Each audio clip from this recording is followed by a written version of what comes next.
नमस्कार, मी अलका निलेश पदक. मी Riyansh मल्टीटेड private limited कंपनीमध्ये आरोग्य सल्लागार म्हणून काम करते. तर आज आपण पाहणार आहोत रियांश अमृत ज्यूस घेण्याची पद्धत. तर काय करायचंय, सर्वात आधी ना अमृत ज्यूसची बॉटल आहे ना आपल्याला पूर्णपणे हलवून घ्यायची आहे.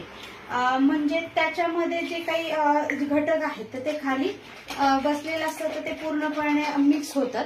आणि हलवून घेतल्यानंतर काय करायचं, स्टँडर्ड डोस असा आहे की 15 ml अमृत ज्यूस आपल्याला काचेच्या ग्लासमध्येच घ्यायचा आहे. आणि काचेच्या ग्लासमध्ये घेऊन त्याला 15 ml अमृत ज्यूस काचेच्या ग्लासात घ्यायचंय. आणि त्याच्यामध्ये कोमट पाणी आपल्याला 3 झाकण कोमट पाणी घ्यायचं आहे.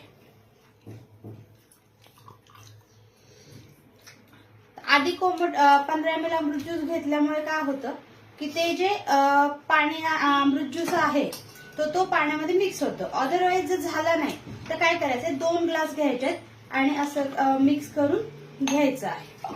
आता हे मिक्स करून झाल्यानंतर सिप करून म्हणजे घोट करून आपल्याला ते पूर्णपणे बसून प्यायचं आहे. उभं न राहता बसून शांतपणे ते